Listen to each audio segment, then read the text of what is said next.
దేవుణ్ణి మనం ఏదైనా 10 కోట్ల రూపాయలు కావాలి 10 కోట్ల రూపాయలు కావాలి నేను దరిద్రుడిని నేను అడిగామనుకోండి, ఆయన ఇస్తాడు, అది యోగం. కావలసిన దాన్ని అడిగావు కాబట్టి ఇచ్చాడు అనుకోండి. మనం ఏం చేస్తాం, ఆ 10 కోట్లు పట్టుకెళ్ళి ప్యాకెట్లో పెడతాం, బెట్టింగ్లో పెడతాం, మొత్తం పోయి. అప్పుడు దేవుణ్ణి ఏమంటాం, కాపాడలేదని నువ్వు అడిగావు కానీ కాపాడమని చెప్పలేదు కదయ్యా. అందుకే దేవుణ్ణి ఎప్పుడు ఏమీ అడగకూడదు. నేనైతే దేవుడి గుళ్ళో కడితే ఒకటే దండం పెడతా ఇప్పటికీ, నాకు తెలియదు నన్ను కాపాడు, నాకు తెలియదు నన్ను కాపాడు, ఇంతే లెక్క. 63 ఏళ్లుగా ఆ ఛత్రమే నన్ను కాపాడుతోంది. ఆ ఛత్రమే పద్మశ్రీ బిరుదు అంకితుడిని చేసింది, అనుమానమే లేదు. దైవానుగ్రహం.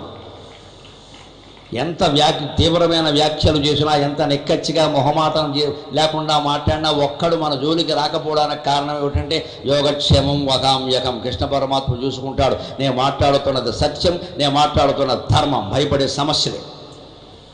ఎవరితో శత్రుత్వం వచ్చినా మంచిది, ఎంతమంది విరోధులైనా మంచిది, ఎంతమంది దూరమైనా మంచిది, సత్యానికి దగ్గర అవ్వడం ముఖ్యం. ఇక్కడ ఎప్పుడూ సత్యానికి సమాజం తలవంచాలి తప్ప సమాజానికి సత్యం తలవంచకూడదు. ఆ దౌర్భాగ్యమే రాకూడదు. ఇష్టమైతే వింటాడు, లేకపోతే వెళ్ళిపోతాడు. శ్రోతల సంఖ్య లెక్క కాదు ఇక్కడ. నచ్చేలా మాట్లాడడం సమస్య కాదు. నచ్చేలా మాట్లాడడానికి ఇది నా సంసారం కాదండి, ఇది సాహిత్యం, ఇది ఆధ్యాత్మిక సభ. నచ్చినా నచ్చకపోయినా కొండ బదులుకొట్టే విషయాలు చెప్పాల్సిందే. ఇది సత్యం.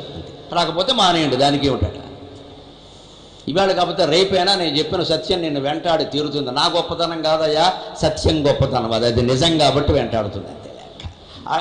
రేపు నీకు జీవితంలో నీకు అనుభవానికి వచ్చాక 5 ఏళ్ల క్రితమే చెప్పారు గరిగిపెట్టివారు అంటావు నువ్వే. ఇక్కడ అది సత్యం, అది అంగీకరించక ఏం చేస్తావు ఇక్కడ. అందులో నా గొప్ప ఏం లేదు.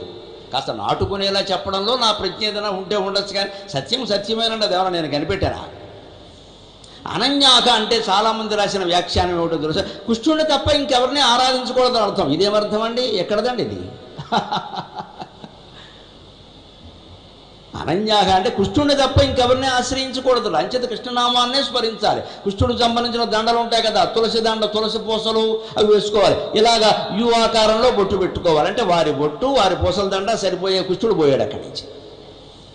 పెట్టేస్తున్నారు ఇప్పటికీ, మీరు గమనించండి. పైగా భగవద్గీత వారు చెప్పిందే యథాతథం, ఇంకెవడే మాట్లాడడానికి వీల్లేదు ఇక్కడ. యథాతథం అంటే ఇదే, యథావ్యథం.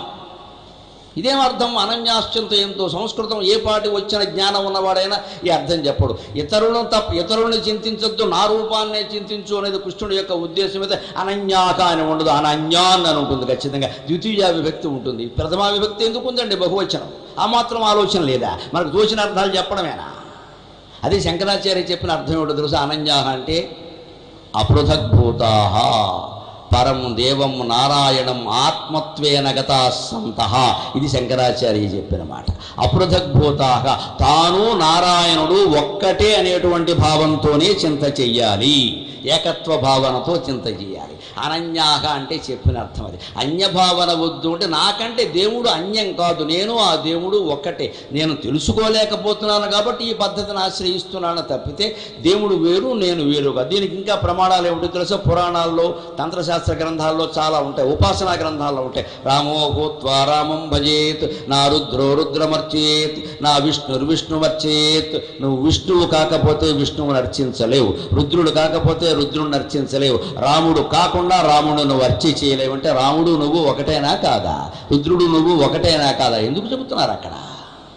అదంతా వదిలేసి మళ్ళీ కృష్ణుడినే అని కొందరు. ఆ కృష్ణుడు రాముడు కూడా విష్ణువు స్వరూపాలు కాబట్టి విష్ణువుని చింతించాలి, శివుడిని చింతించాలి కొందరు. మొత్తం దిక్కుమాలిన మతాలు చాలా వచ్చాయండి. శివుడు వీళ్ళందరికీ శత్రువు అయిపోయారు. చివరికి ఎంతవరకు వెళ్ళిపోయారు అంటే, శివుడు పాదుకలు ఇస్తే ఆ పత్రం ఉంటుంది కదా, మారేడు పత్రం ఏదో, అది నందీశ్వరుడు మీద పెట్టమన్నారు సంప్రదాయం. ఎందుకు? నందీశ్వరుడు అంత సేవ చేస్తే ఎప్పుడో ఒకసారి ఆయనకి జాలేసి, ఏమయ్యా నీకు జీతం కూడా లేదు, ఏమీ ఇవ్వలేదు, వైకుంఠంలో గడుత్మంతుడికి కైలాసంలో నందీశ్వరుడు రూపాయి జీతం లేదు, డిఏ లేదు, టీఏ లేదు, ఏమీ లేదు, ఇంక్రిమెంట్ లేదు, అలా చాకరీ చేయడమే. ఇంత చాకరీ చేస్తున్నావు, ఏదైనా వరం కోరుకోవయ్యా అంటే నందీశ్వరుడు అన్నాడు, ఏముంటుంది? బ్రహ్మ సత్యం జగన్మిథ్య.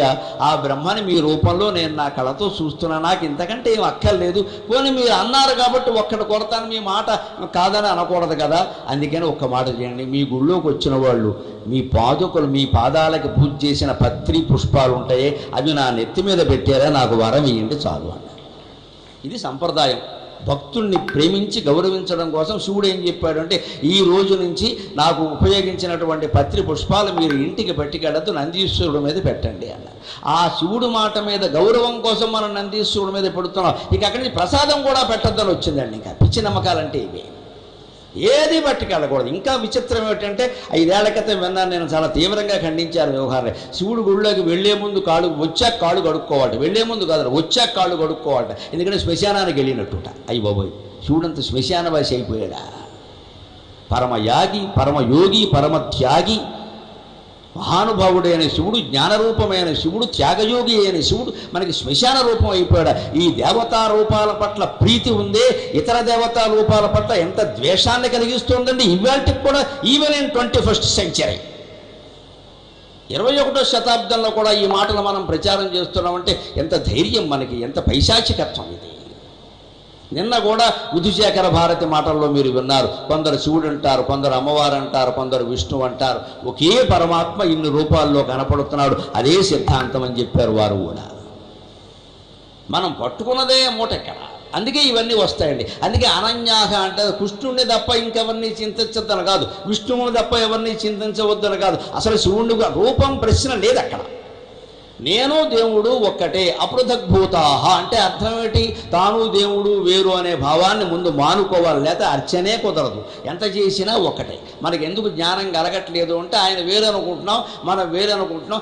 ఆయన ఏదో ఇస్తాడు అని మనం ఆకులో పువ్వులో ఏదో వేస్తున్నాం అక్కడ. ఎందుకు అనుకుంటాం ఇలాగ? మన అజ్ఞానం ఎందుకు ఉంటుంది తెలుసా?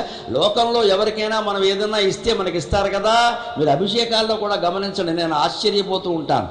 నీళ్లతో కంటేనండి పాలతో చేస్తే ఎక్కువ ఫలితం, పాలతో కంటేనండి పెరుగుతో చేస్తే ఇంకా ఎక్కువ ఫలితం, పెరుగుతో కంటేనండి తేనండి అసలు నెయ్యి అండి అద్భుతం అండి. ఎందుకంటే జిడ్డు ఎక్కువ ఉంటుంది కాబట్టి మనం పెట్టేసాం ఎలాగ. ఎందుకని?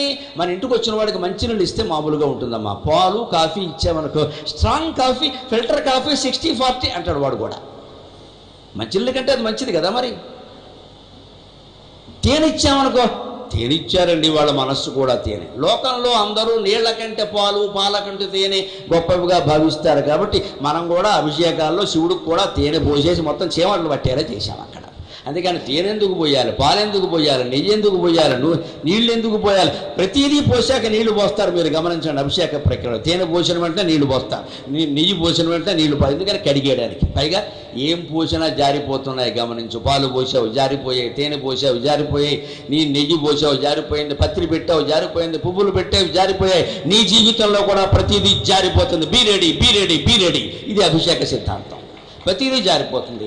ఆ ఏడాదికి మనవరాలకి మాట వచ్చి తత్త అంటే మా మనవరాలు అప్పుడే మాట్లాడేస్తుంది అన్నాడు. ఈ పనికి మాలిన దానికి 97 రాగానే మాట పోయింది. ఇంకా 3 నెలలు కాకుండానే అమ్మమ్మని గుర్తుపెట్టి అని నవ్వితే వాళ్ళ అమ్మమ్మని గుర్తుపెట్టేసింది. ఈ అమ్మాయికి వాళ్ళ అమ్మ కాబట్టి సంతోషం. అదే అత్తగారిని గుర్తుపెడితే పెద్ద గొడవ. ఎవ్వరూ దొరకలేదు వీడికి, అత్తగారు దొరికింది అంటే. అత్తగారు మనకి ప్రథమ శత్రువు కదా. మీ అమ్మను గుర్తుపెడితే గొప్ప, మా అమ్మను గుర్తుపెడితే నేరమా? ఇవన్నీ మన పక్షపాతాలు. దానికి ఆ పిచ్చిదానికి ఏమీ తెలియదు. దానికి ఏదో దగ్గరికి ఎవరో కనబడితే తాత, అంతకంటే ఏమంటాం చేత కాదు కాబట్టి. అత్త తాత ఎందుకంటారమ్మా? నాలిక పైకి కలవగానే పలికే అక్షరం తా. అంతేగాని విశ్వక్షేణుని కొడుకు కస్కస్కం కొట్లు అని అంటారేమిటి ఇక్కడ? పెద్దవాళ్ళకే చేత కాదయ్యే. అది పెద్ద గొప్పగా భావించట్లేదండి. మనం పెంచుకున్నవి ఇవన్నీ కూడా. అంతే మాట వచ్చింది పోయింది, స్పృహ వచ్చింది గుర్తుపట్టేది. స్పృహ 95 ఏళ్ళు వచ్చాయి. అల్జీమర్స్ వచ్చిందండి, మా తాతగారు ఎవరిని గుర్తుపట్టట్లేదండి. అయిపోయింది, వచ్చింది పోయింది. నడక వచ్చింది 2 ఏళ్లకి, మా అబ్బాయి అడుగులు ఎత్తున్నాడు అని అరిసెలు ఉండవు అక్కడ. ఆ నడక ఏమైంది? 85 ఏళ్ళు వచ్చేసరికి చక్రం వచ్చింది. ఇక్కడ చక్రాల కుర్చీ వచ్చింది. కాళ్ళు పోయా, ఏం చేస్తామమ్మా? వీల్ చైరు అంటే వీలు ఉన్న వాళ్ళందరూ అందులో కూర్చోవచ్చు, అందుకే వీల్ చైర్ అంటారు.